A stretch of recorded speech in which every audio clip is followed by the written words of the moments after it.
Bonjour, juste quelques notes pour vous montrer que cette belle guitare marche parfaitement bien et un son assez unique.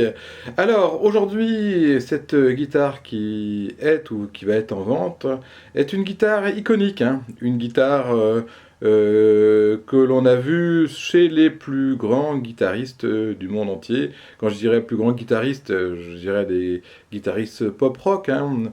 On peut parler de Mark Knopfler, ou David Gilmour, ou Sting. Et puis bien sûr, cette guitare-là, Chet Atkins, qui a donné le nom à ce modèle. Alors ici, nous sommes sur un modèle Chet Atkins, Gibson Chet Atkins, CE de 1991. Alors, 1991, c'est plutôt une très bonne année en termes de qualité de production pour Gibson. Le modèle Chet Atkins a été produit à peu près pendant 20 ans. Ça a débuté des années 85, je crois, et aux années 2000-2003, dans ces eaux-là.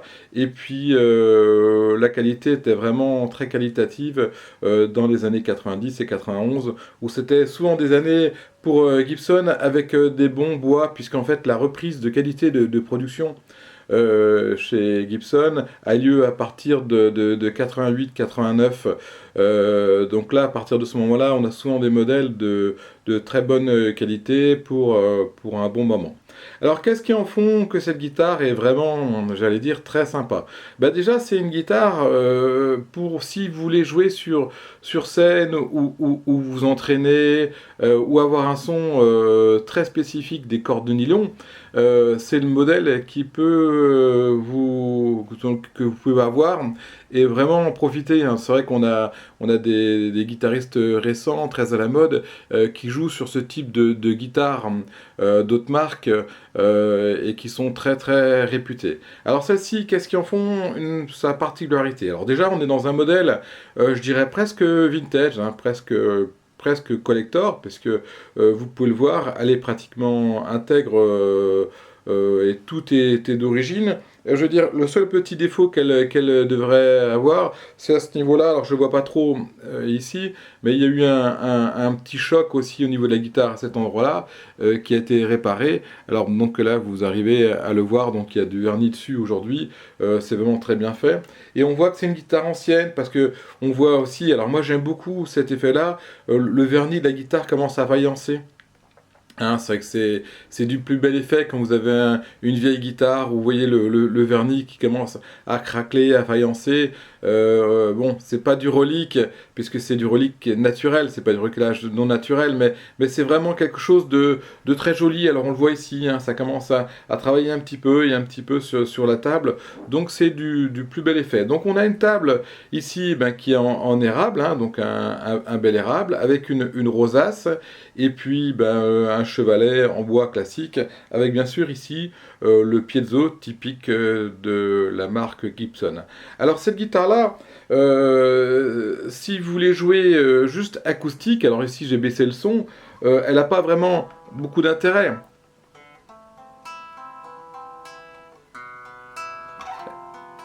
Elle a un son intéressant, mais je dirais ça manque de grave, ça manque d'air. Bon, c'est pas vraiment l'intérêt de travailler dessus uniquement d'un point de vue acoustique. Branché, c'est vrai que c'est tout de suite d'une autre ampleur. Voilà, on voit tout de suite.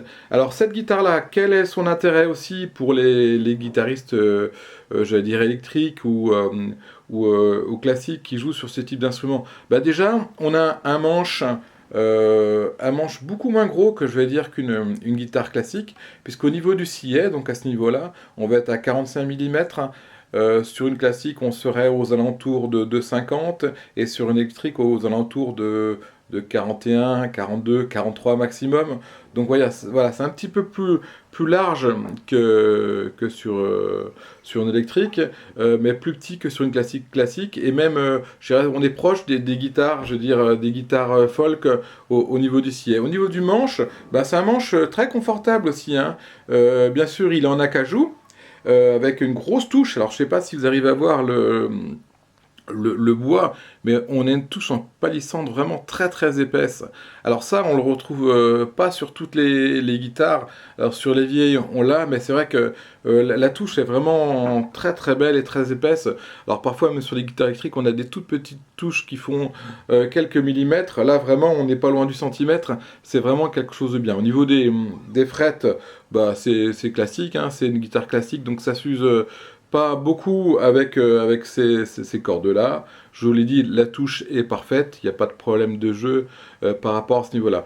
Ce qu'on peut remarquer aussi, c'est que même en lâchant, elle est parfaitement équilibrée, c'est-à-dire que c'est une guitare qui tient bien, c'est-à-dire qu'on n'a pas besoin de la soutenir pour jouer avec, vraiment posée sur le genou, c'est vraiment un vrai bonheur. Alors moi, ce que j'aime vraiment beaucoup avec cette guitare-là, c'est vrai que c'est le son. Euh, on a un son un peu brillant, chaleureux des cordes nylon, qui est vraiment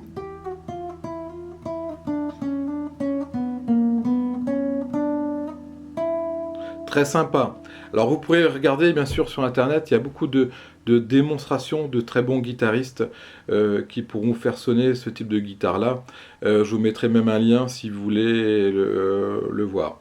Donc cette guitare-là, donc quoi dire de plus sur ce modèle-là? Alors le préampli, on a un petit préampli ici, donc avec un volume et puis une tonalité qui sert de grave et d'aigu plus en haut. En bas, ici, on sera sur le volume, et ici, sur grave aigu. Au milieu, on va être à peu près au milieu pour jouer sur la guitare. On voit bien qu'elle est un peu échancrée. Hein, donc en termes de confort, c'est une guitare qui est tout à fait confortable, et même au toucher, l'acajou un peu brillant comme ça, c'est presque, c'est vraiment très très, presque, ouais, c'est très douce, moi j'aime beaucoup, et quand c'est chaud comme là, vraiment c'est un super beau toucher. Au niveau du dos, bon, on s'aperçoit que ben, elle est quand même vraiment en super état. On voit que ça brille de partout, qu'il n'y a pas de choc derrière. Au niveau des tranches, bah, c'est pareil. Hein. On voit que c'est vraiment une guitare qui est en super état pour une guitare qui a aujourd'hui plus de 35 ans. Alors on voit ça, la prise jack ici, classique, il y a un petit filet noir sur la table qui est très très joli. Donc quoi vous dire de plus, mis à part que pourquoi j'aurais tendance à me séparer de cette guitare-là? Ben, tout simplement parce que moi j'aime beaucoup les guitares classiques. Et c'est vrai que j'ai un besoin de sentir le bois vibrer de la guitare classique et l'air. Et c'est vrai qu'en type de modèle un peu branché, un peu hybride, j'ai d'autres modèles à la maison, dont une autre chez Atkins SST, donc cette fois-ci avec des cordes en acier très particulières, donc qui me fait vraiment, avec laquelle je me fais énormément plaisir. Donc voilà, si vous avez des questions sur cet instrument, n'hésitez pas à me les poser. Donc vous pouvez regarder d'autres démonstrations sur internet, il y en a pléthore. Elle est bien sûr vendue avec son étui d'origine, hein, avec la moumoute rose typique de l'époque. Et puis ben voilà, moi je suis ouvert à toute question si vous avez un à poser. Alors à savoir que ici donc vous voyez qu'il y a une rosace aussi. J'allais oublier de vous dire, mais c'est uniquement esthétique, hein, il n'y a pas, elle doit être chambrée, elle fait 3 kg 6, hein, c'est presque le poids d'une Les Paul, mais c'est vrai que là c'est juste esthétique, hein, pour faire ressembler à une guitare classique normale. Voilà, je vous remercie et puis à bientôt peut-être pour d'autres présentations, d'autres instruments. À bientôt. Allez, au revoir.